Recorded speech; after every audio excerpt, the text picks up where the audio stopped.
সকলে পড়ি আল্লাহুম্মা সাল্লি আলা মুহাম্মাদ ওয়া আলা আলি মুহাম্মাদ কামা সাল্লাইতা আলা ইব্রাহিম ওয়া আলা আলি ইব্রাহিম ইন্নাকা হামিদুম মাজিদ আল্লাহুম্মা বারিক আলা মুহাম্মাদ وعلى آل محمد كما باركت على إبراهيم وعلى آل إبراهيم إنك حميد مجيد أما بعد فأعوذ بالله من الشيطان الرجيم بسم الله الرحمن الرحيم فلما نسوا ما ذكروا به فتحنا عليهم أبواب كل شيء حتى إذا فرحوا بما أوتوا أخذناهم بغتة فإذا هم مبلسون فقطع دابر القوم الذين ظلموا والحمد لله رب العالمين وقال تعالى ولو أن أهل القرى آمنوا واتقوا لفتحنا عليهم بركات من السماء والأرض ولكن كذبوا فأخذناهم بما كانوا يصنعون صدق الله مولانا العظيم আজকে 2 মে 2024 নোয়াখালী ইমাম মুয়াজ্জিন কল্যাণ পরিষদের তত্ত্বাবধানে আয়োজিত আজকের ঐতিহাসিক সিরাতুন নবী সাল্লাল্লাহু আলাইহি ওয়াসাল্লাম সম্মেলনের শ্রদ্ধেয় সভাপতি উপস্থিত হযরত উলামায়ে কেরাম, শ্রদ্ধেয় মুরব্বিয়ানে আযম, শ্রদ্ধেয় সুধী সমাজ, আমার যুবক ভাইয়েরা, পর্দার আড়ালে মা ও বোনেরা, অল্প সময় আপনাদের সামনে, একান্তই অল্প সময় আপনাদের সামনে আমি আমার পঠিত আয়াতে কারিমার আলোকে 2-4টা কথা আলোচ করার চেষ্টা করব ইনশাআল্লাহ অল্প সময়। মেরে ভাইও, আজকের প্রথমত এই সম্মেলন যারা আয়োজন করেছে এই জেলার ইমাম মুয়াজ্জিন কল্যাণ পরিষদ, এর অর্থ এই জেলার ইমাম মুয়াজ্জিন সাহেবান, ইমাম মুয়াজ্জিন সাহেবরাই এই জেলার এই মাহফিলের আয়োজন করেছে। আমার মনে হয় গুণগত মানে এর থেকে শ্রেষ্ঠ মাহফিল আর হয় না। ইমাম ও মুয়াজ্জিন সরাসরি বাইতুর রব, সরাসরি রবের ঘরের খাদেম। বলেন সরাসরি রবের ঘরের খাদেম। বলেন ঘর যদি রবের হয়, ঘর যদি আরশে আজিমে মালিকের হয়, তাহলে ওই ঘরের খাদেম হবে ঘরের রব, ঘরের খাদেম রবের খাদেম। সুবহানাল্লাহ। মজার বিষয় হলো, আমি যদি হই খাদেম, যেমন আমার হুজুর, আমি খাদেম, তখন হুজুর হবেন মাখদুম। হুজুর হবেন কি? মাখদুম। কিন্তু আল্লাহ তাআলার নাম মাখদুম নাই। আল্লাহ তাআলার নাম কি নাই? এজন্য আল্লাহ তাআলাকে সরাসরি মাখদুম বলা যাচ্ছে না। লেকিন আমি খাদেম, বাওয়াসিতায়ে দ্বীন আল্লাহ মাখদুম। সুবহানাল্লাহ। আমি খাদেম। বলেন আমরা খাদেম, আল্লাহ দ্বীনের মধ্যস্থতায় আল্লাহ মাখদুম, সরাসরি আল্লাহ মাখদুম না। বুঝেন নাই কথা? দ্বীনের মধ্যস্থতা আল্লাহ কি? আমি ঘরের ঘর রবের, মধ্যখানে ঘর আছে। পৃথিবীতে দস্তুর হইল মাখদুম তার ঘরে কাকে রাখে, বাড়িওয়ালা তার বাড়িতে খাদেম কাকে রাখে? যাকে তার পছন্দ হয়। সুবহানাল্লাহ বলে। আপনার ঘরে আপনি খাদেম রাখবেন, কাকে রাখবেন? যাকে পছন্দ হয় তাকে। তাহলে বোঝা গেছে ঘরের খাদেম যদি আপনার পছন্দের হয়, রবের ঘরের খাদেম রবের পছন্দের। এবার ঘরের মালিক কিন্তু ঘরের খাদেমের খেদমত করে, খাদেম খেদমত করে ঘরের, মালিকে খেদমত করে খাদেমের। সুবহানাল্লাহ বলেন। মালিক খেদমত করে কার? আর খাদেম খেদমত করে কার? এবার বলেন তো দেখি, মিন ওয়াজিন খাদেম আমি, মিন ওয়াজিন খাদেম আল্লাহ। সুবহানাল্লাহ। এই জন্যই আমাদের রিজিকের জিম্মাদার আল্লাহ। সুবহানাল্লাহ বলেন। আমাদের রিজিকের জিম্মাদার কে? কেন আমাদের রিজিকের জিম্মাদার আল্লাহ? আমরা যে মালিকের খাদেম, সুবহানাল্লাহ বলেন। আমরা মালিকের বাড়ির কর্মচারী।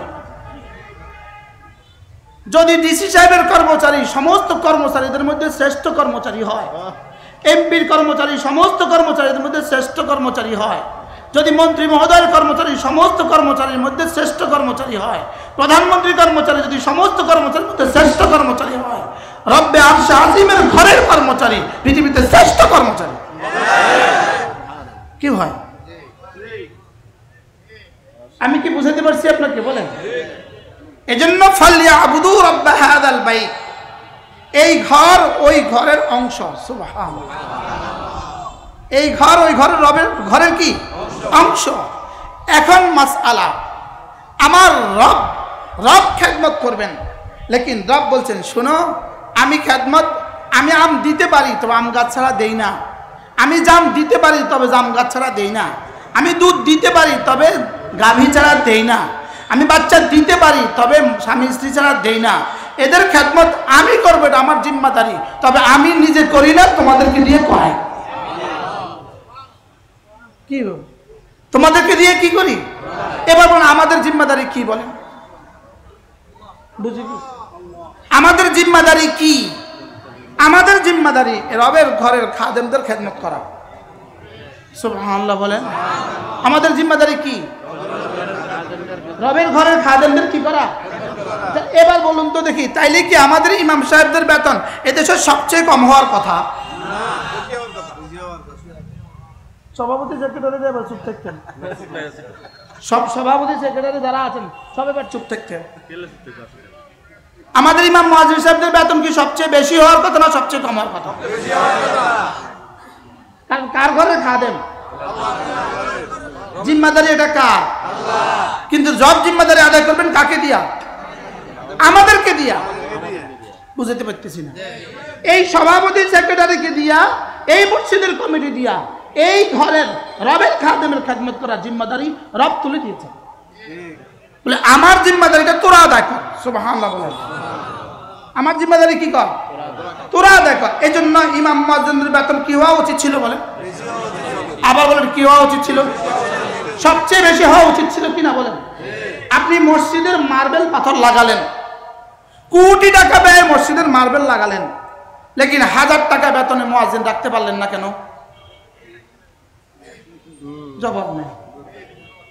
মসজিদের মিনারে 120 তলা লাগাইতে পারলেন, 120 তলার উপরে আপনি মার্বেল লাগাইতে পারলেন, লেকিন মসজিদের ইমাম সাহেবের বেতন 2000 টাকা বাড়াইতে পারলেন না কেন? হাও নাই নাও নাই।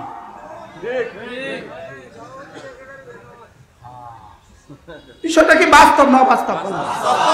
বাকি মজার বিষয় হলো রব্বে কারীমের যেন এলান, হে ইমাম মুয়াজ্জিন তুমি আমার ঘরের খাদেম, আমার ঘরের খাদেম, এরা যদি খেদমত কিছু করে এরা কিছু পাবে, বাকি আমি কথা দিলাম তোমরা দুনিয়াতে কিছু কিছু পাওয়া, আখিরাতে সব কিছু পাবা। কি এই জন্য দুনিয়াতে রব আমাদেরকে দিবেন কিছু কিছু, আখিরাতে দিবেন সব কিছু। আমাদের থেকে সেনসিটিভ চাকরি, আমাদের থেকে দায়িত্বপূর্ণ চাকরি পৃথিবীর কোনো সম্প্রদায় করে না। একটায় আজান, একটায় মাইক হরন। বলেন না? 4:15 বাজে আজান, 4:15 বাজে হরন। হুজুর কি বলে? আমি রেডি। মাইক্রোফোন আমি রেডি। ঠিক 4টা বাজে জামাত, ইমাম সাহেব ঠিক 4টা বাজে হাজির। এর থেকে সেনসিটিভ, এর থেকে দায়িত্বপূর্ণ আরেক সম্প্রদায় দেখান। কি ভাই? হ্যাঁ, এবার রসুল বলেন মুয়াজ্জিন সাহেব, আমি তো জানি উম্মত তোমার খেদমত কেমন করবে, এটা আমি তো জানি। রব যেন বলেন উম্মত তোমার খেদমত কদ্দুর করবে, আমি তো জানি। যাও, আমি কথা দিলাম হাসরের ময়দানে তোমার গর্দানকে সকল উপর উঠায় দিব, যাও। কি হয়? এবার পুরস্কারটা কেমন? এবার ইমাম সাহেবকে বলেন, ইমাম সাহেব আমি তো জানি এটা টাইলসে খরচ করবে কোটি টাকা, লেকিন তোমার বেতন দিবে 6,000 টাকা। বাস্তব না বাস্তব? এই জন্য যাও, কথা দিলাম তোমার পেছনে যতজন নামাজ পড়বে যাও, সবাইকে একসাথে যা দিব তোমার হাসরের মধ্যে একসাথে সব দিয়ে দেব। এবার পুরস্কারটা কেমন? ফাবিযালিকা ফালইফরাহু কুল বিফদলিল্লাহি ওয়া বিরহমাতিহি ফাবিযালিকা ফালইফরাহু হুয়া খায়রুম মিম্মা ইয়াজমাউন। রব যেন বলেন মুয়াজ্জিন সাহেব আর ইমাম সাহেব, শোনো, তোমাদেরকে রব আল্লাহ তাআলার ফজলে তোমাদেরকে ঘরের খাদেম বানায়া তোমাদের জন্য হাসরের ময়দানে যা রেডি রেখেছেন তা পৃথিবীর সমস্ত মানুষ যদি একসাথে সম্পদ জমা করে যেই পরিমাণ হবে তার চেয়ে কোটি কোটি গুণের শ্রেষ্ঠ। কি ভাই, এবার রব আমাদেরকে কি দিবেন? ফাবিযালিকা ফালইফরাহু, খুশি হয়ে যাও। আমরা কি এপারে নিব সব না ওপারে নিব সব? আমরা ওপারে নিব সব বললেন, আমরা কোথায় নিব বলেন? আমরা ওপারে নিব সব, এপারে নিব কিছু কিছু, ওপারে নিব সব কিছু। আর বেঈমান আর বেনামাজি এপারে নিবে একটু বেশি কিছু, ওপারে পাবে না কোনো কিছু। তারা এপারে নিবে কি সব কিছু নাকি বেশি কিছু? ওরা এপারে নিবে একটু বেশি কিছু, ওপারে পাবে না কোনো কিছু। আর আমরা এপারে নিব একটু কিছু কিছু, ওপারে পাবো সব কিছু। এই জন্য হযরত হাসান বসরি রহমতুল্লাহ আলাইহি বলেন, যদি আমাকে আল্লাহ তাআলা ইখতিয়ার দেন, হাসান এই কাজটা করলে তোমাকে দুনিয়াতে একটা বাড়ি দেওয়া হবে, যে বাড়িটা হবে স্বর্ণের, তবে 1 মাসের জন্য। আর এই কাজটা করলে তোমাকে একটা বাড়ি দেওয়া হবে দুনিয়াতে, তবে এই বাড়িটা হবে মাটি, তবে এই বাড়িটা হবে 100 বছর। আপনি বলেন তো আপনি কোন কাজ করবেন? জোরে বলেন। মাটিরটা নেবেন না স্বর্ণেরটা নেবেন? মাটিরটা কেন নেবেন? 100 বছর। স্বর্ণেরটা কেন ছেড়ে দিব? এবার বলুন তো দেখি, আমাদের জন্য যে জান্নাত রেখেছেন সেটা মাটির না স্বর্ণের? জান্নাত যেটা রেখেছেন মাটির না স্বর্ণের? চিরস্থায়ী না ক্ষণস্থায়ী? আমাদের লস কোথায়?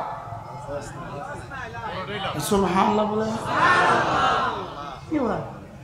আমাদেরকে দিচ্ছেন মাটির না স্বর্ণের? স্বর্ণের। চিরস্থায়ী না ক্ষণস্থায়ী?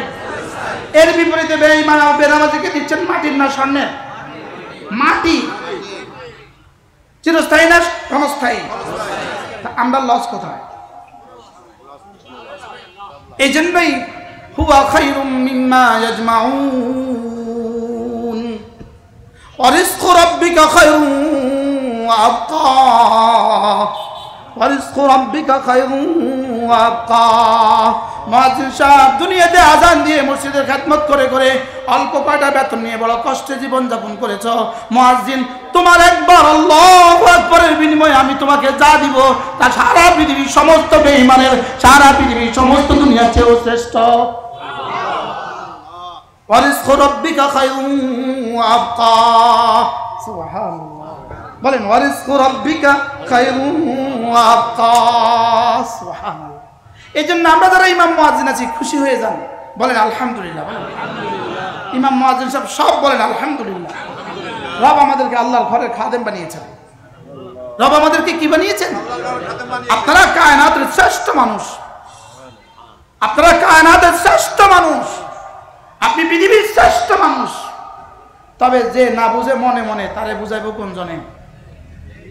যে না বুঝে মনে মনে, তার নানুভুরি রহমতুল্লাহ বলতেন, নানুভুরি বলতেন, যে না বুঝে মনে মনে তারে বুঝাবে কোন জনে? আমি যে পৃথিবীর শ্রেষ্ঠ মানুষ এটা যদি আমি না বুঝি তো আর কে বুঝবে?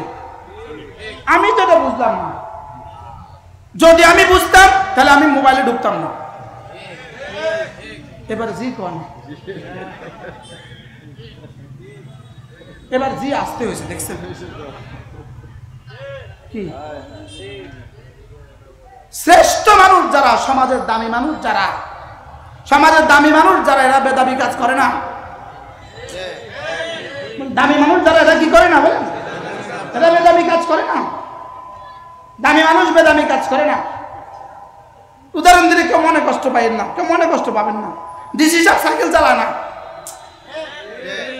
আমাদের জেলাদার জজ, তাকে আপনি কখনোই মাছ বাজারে দেখবেন না, কখনোই কি দেখবেন না বলেন? মাছ বাজারে দেখবেন না, তারা কখনোই চায়ের দোকানে দেখবেন না। না, এটা ওনার শানের খেলাফ। বলেন এটা ওনার শানের কি? তাহলে বোঝা গেছে হাজারো রেস্ট্রিকশন আছে ডিসি সাহেবের জন্য, হাজারো রেস্ট্রিকশন আছে এসপি সাহেবের জন্য, হাজারো রেস্ট্রিকশন আছে টিউনো সাহেবের জন্য, হাজারো রেস্ট্রিকশন আছে জজ সাহেবের জন্য, তাহলে হাজারো রেস্ট্রিকশন আছে ইমাম সাহেবের জন্য।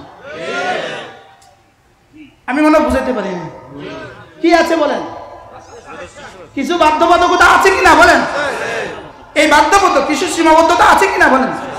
আপনার জন্য কি কিছু রবের পক্ষ থেকে কিছু দিক নির্দেশনা আছে কিনা বলেন? আপনি এমন কোনো কাজ করা যাবে না যে কাজ করলে আপনার নামাজ মাকরুহ হয়ে মুসল্লিদের নামাজ মাকরুহ হয়ে যায়।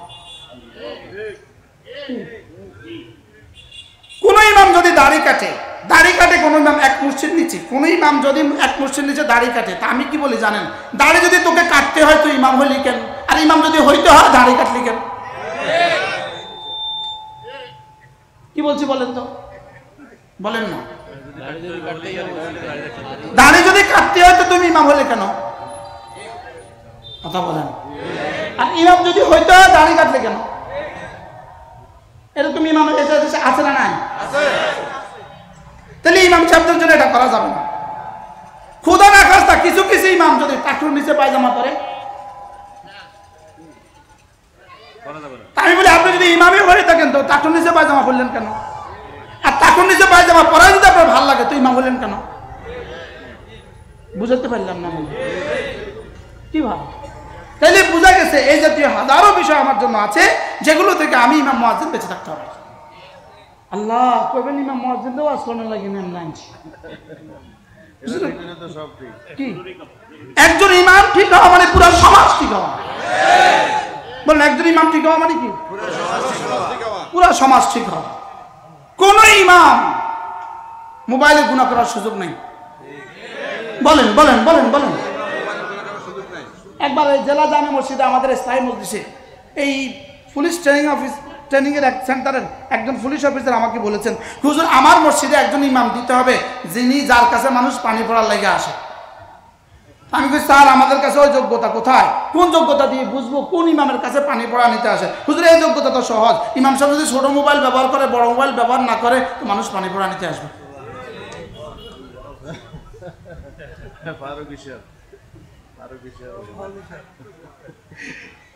কি ভাই? আমি বলি আমার রিজিক, আমি ইমাম সাহেব আমার রিজিক, আমি মুয়াজ্জিন সাহেব আমার রিজিক রব্বে কারীম রেখে দিয়েছে উম্মতের পকেটে। কোথায় রাখছে? উম্মতের পকেট থেকে উম্মতের টাকা উম্মতের পকেট থেকে বের হবে না যতক্ষণ না রব ইশারা না দেয়।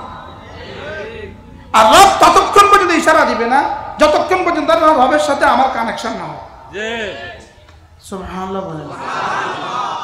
কি হয় এখন রবের সাথে কানেকশন হয় ফেসবুক দিয়া না তসবিহ দিয়া? রবের সাথে কানেকশন ফেসবুক দিয়া হয় না তসবিহ দিয়া হয়? তসবিহ দিয়া না ফেসবুক দিয়া?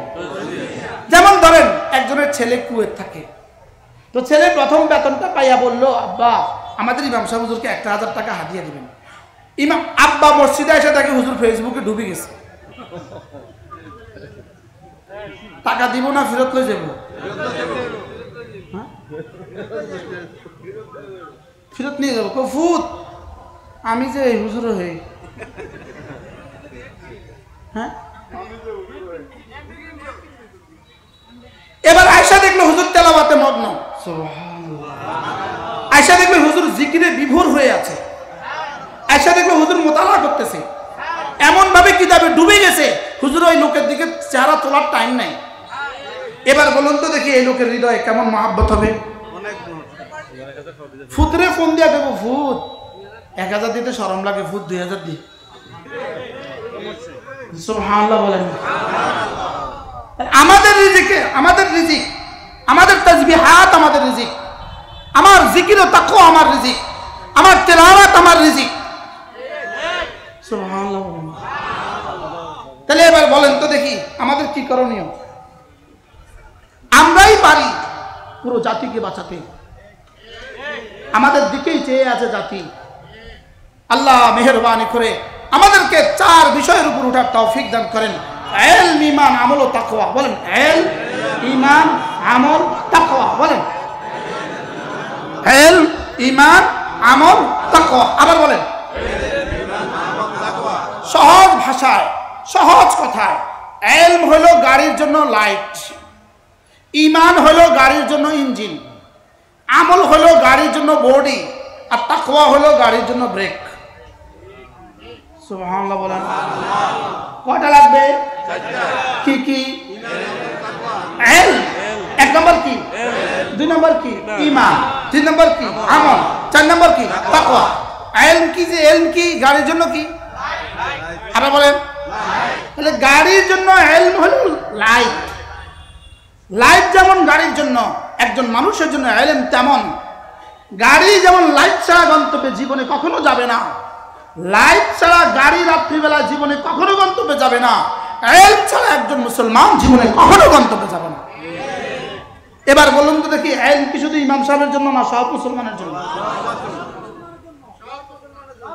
জোরে বলেন, আবার বলেন। ইলম ছাড়া এই জাতিকে বাঁচাবার আর কোনো রাস্তা নাই। জাতি ধ্বংসের জন্য যা করা লাগে সব করা হয়ে গেছে। গত কয়েকদিন আগে নিউজ, ঢাকা শহর পকেটমারদের দৌরাত্ম্যে ভরে গেছে, ঢাকা শহর পকেটমারদের দৌরাত্ম্যে ভরে গেছে। এটা হলো নিউজ, কিন্তু এটার উত্তর ঢাকা শহর কেন পকেটমারদের দৌরাত্ম্যে ভরে গেছে? আপনাদের শিক্ষানীতি ঢাকা শহরকে পকেটমারে ভরে দিয়েছে। কি হয়? যদি শিক্ষানীতি এভাবেই থাকে, এ জাতির আগামী প্রজন্ম অটো চালানো ছাড়া, চুরি আর ডাকাতি ছাড়া জাতি আর কিছু পারবে না। এবার বলেন জাতিকে রক্ষা করবেন কিভাবে? জাতি রক্ষার রাস্তা কি? ইলম। জোরে বলেন জাতি রক্ষার রাস্তা কি? যেমন ধরেন 6 মাস পলিটেকনিক্যাল ইনস্টিটিউটে 6 মাস পড়েছে, এবার যদি এই যুবককে বিএসসি ইঞ্জিনিয়ার বানিয়ে দেওয়া হয়, যেমন ধরেন 6 মাস প্যারামেডিক্যালের ট্রেনিং করেছে, এবার যদি এই যুবককে এমবিবিএস এর সার্টিফিকেট দিয়ে দেওয়া হয়, জাতির ফিউচার কেমন হবে? বুঝে বলেন জাতির অবস্থা কেমন হবে? এই জাতির অবস্থা ভয়াবহ। জাতির অবস্থা কি? এজন্য আপনার সন্তানকে আপনি বাঁচান। ক্লাস 1 থেকে ইন্টারমিডিয়েট পর্যন্ত কোনো ক্লাসে পরীক্ষা হবে না। 1 থেকে পরীক্ষা ছাড়া 2, 2 থেকে পরীক্ষা ছাড়া 3, 3 থেকে পরীক্ষা ছাড়া 4, এভাবেই চলতে যদি থাকে ইন্টারমিডিয়েট পর্যন্ত, আপনি বলেন তো আগামী 12 বছর পরে এই জাতির অবস্থা কি দাঁড়াবে? কি? অতএব এই জিম্মাদারি ইমাম আর মুয়াজ্জিনদের। জাগান আপনি আপনার জাতিকে, জাগান আপনি আপনার সমাজকে, সমাজের প্রতিটা মানুষকে বুঝাতে কথা, আমার সন্তানকে দিন শেখানো ছাড়া আমরা আমাদের সমাজ বাঁচাতে পারবো না। শিখাবো তো ইনশাআল্লাহ। এই জন্য আমি প্রতিদিন হাত তুলি, স্লোগান তুলি, ইনশাআল্লাহ ইনশাআল্লাহ, হাত উঠাইয়া ওয়াদা করলাম ভাই, ছেলে মেয়েকে দিন শিখাইয়া মরতে চাই সবাই। ছেলে মেয়েকে কি শিখাইয়া? বলেন, ছেলে মেয়েকে আমরা দিন শিখাইয়া মরতে চাই। আপনি 12 বছর এক মসজিদের ইমাম, আপনার সমাজ থেকে 12 জন ছাত্র আলেম হলো না, আপনি 12 বছর কি করলেন? রাগ করছেন নি কোনো? আপনি 12 বছর কি করলেন? 1 বছর যদি একজনকে বানাতেন, একজনকে যদি কয়জনকে বানাতেন, তাহলে তো 12 জন তৈরি হইতো। আপনাদের পার্বত্য চট্টগ্রামের অবস্থা কি? বাংলাদেশের 1/3 পার্বত্য চট্টগ্রাম। পার্বত্য চট্টগ্রাম শুধুই ধাক্কা দেওয়ার বাকি আছে, শুধুই ধাক্কা দিবে পার্বত্য চট্টগ্রাম পূর্ব তৈমুর, পার্বত্য চট্টগ্রাম সুদান হয়ে যাবে। মুসলমানদেরকে আমরা জবের কথা শুনছি, শুধু পার্বত্য চট্টগ্রামে মুসলমানদেরকে জবে করা হচ্ছে। এর একমাত্র কারণ পার্বত্য চট্টগ্রামের মুসলমানদেরকে শিক্ষা থেকে বঞ্চিত করা হয়েছে। শিক্ষা থেকে কি করা হয়েছে? বঞ্চিত করা হয়েছে। যুগের পরে যুগ থেকে পার্বত্য চট্টগ্রামের শিক্ষা ব্যবস্থা থেকে জাতিকে বঞ্চিত করা হয়েছে। আর এটাই আমাদেরকে চাপানোর ষড়যন্ত্র চলছে। এটা এজন্য আমার ভাই প্রত্যেকে নিয়ত করেন, আমি আমার সন্তানকে দিন শিখাবো। বলেন ইনশাআল্লাহ, বলেন ইনশাআল্লাহ। এর জন্য আমাদের ইমাম মুয়াজ্জিনদের ভূমিকা কেমন হওয়া উচিত? অনেক গুরুত্বপূর্ণ না, সবচেয়ে বেশি গুরুত্বপূর্ণ, সবচেয়ে বেশি গুরুত্বপূর্ণ। আজীব কথা, আমাদের এক বুজুর্গ ছিলেন আল্লামা সৈয়দ আব্দুল মজিদ নদীম রাহিমাহুল্লাহ তাআলা, তিনি বলতেন উনি শুধু মাইয়েতের অপেক্ষা করে, উনি মাইয়েত অ্যাসোসিয়েশনের সভাপতি। উনি কোন অ্যাসোসিয়েশন? উনি মুর্দা কমিটির সভাপতি। বলেন না, উনি কোন কমিটির সভাপতি? উনি মুর্দা কমিটির সভাপতি। শুধু মরার পরে ওনারা লাগে, বুঝেন না কথা? শুধু মরার পরে ওনারা কি লাগে? উনি কোন কমিটির সভাপতি? উনি মুর্দা ইউনিয়নের সভাপতি, মুর্দা ইউনিয়নের সভাপতি। এই জন্য ইমাম মুয়াজ্জিন কর্তৃক আজকের এই সম্মেলন আল্লাহ তাআলা যেন কিয়ামত পর্যন্ত দায়মান কায়েম রাখেন। মাঝে মাঝে সমস্ত ইমামদেরকে সামনে নিয়ে ইসলাহি মজলিস হওয়া উচিত। বলেন আপনাদের সংগঠনের নাম কি? ইমাম মুয়াজ্জিন কল্যাণ পরিষদ। মাঝে মাঝে শুধু ইমাম সাহেবরা জমা হবে, শুধু মুয়াজ্জিন সাহেবরা জমা হবে, শুধু এদের সামনে ইসলাহি বয়ান হবে। করা উচিত না? উচিত না? বলেন। যদি এদেরকে জাগানো যায়, ইনাদেরকে যদি জাগিয়ে দেওয়া যায়, পুরো সমাজ জাগবে কি জাগবে না? বলে পুরো সমাজ জাগবে। আল্লাহ তাওফিক দান করুন। যদি নোয়াখালীর এখান থেকে এই আয়োজন থেকে সারা বাংলাদেশ সবক নেয়, সুন্দর হবে না ইনশাআল্লাহ? আল্লাহ তাআলা আমাদেরকে তাওফিক দান করেন। ইমামদের সাথে খবরদার, ইমামদের সাথে বেয়াদবি করবেন না। খবরদার মুয়াজ্জিন সাহেবদের সাথে বেয়াদবি করবেন না। ইমাম আর মুয়াজ্জিনকে নিজের জীবনের পাহারাদার মনে করবেন। এরা আমার মসজিদে আল্লাহর ঘরের পাহারাদার, এরা আমার ইমানের পাহারাদার, এরা আমাদের কোরআনের পাহারাদার, এরা দেশের পাহারাদার, দেশের পাহারাদার। এরা কি? এরা কোন দেশের পাহারাদার? মানচিত্রের পাহারাদার। এই জন্য বাংলাদেশের এমন কোন ইমাম আমার মনে হয় নাই, আমার জানা নাই, এমন কোন মুয়াজ্জিন আমার জানা নাই যার বিদেশে বাড়ি আছে। জোরে বলেন। আপনাদের জানা থাকলে বলেন, তারা জানা আছে?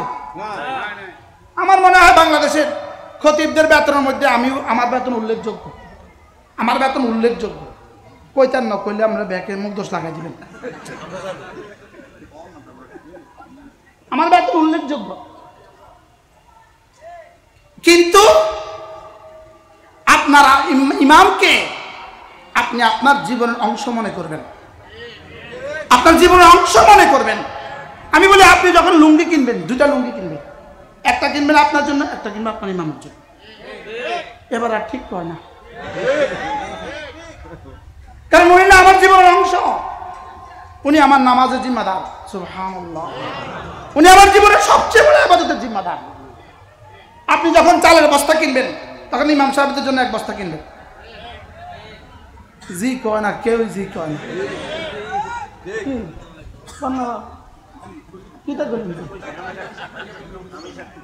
হ্যাঁ কি হয়? আমি আমার ইমামকে, আমি আমার মুয়াজ্জিনকে আমার জীবনের শ্রেষ্ঠ রাহবার মনে করি। আমি বলি আপনি যদি ইমাম মুয়াজ্জিনের খেদমত করতে পারেন, আপনি যদি ইমাম মুয়াজ্জিনের খেদমত করতে পারেন, ইনশাআল্লাহ আপনার মৃত্যুর পরে বলতে হবে না হুজুর দোয়া করবেন। আব্বার ইন্তেকালের পরে তো বলতে হবে না হুজুর আব্বার জন্য দোয়া করবেন, এটা বলতে হবে না। দোয়ার জোয়ার শুরু হবে। আল্লাহ তাআলা মেহেরবানি করে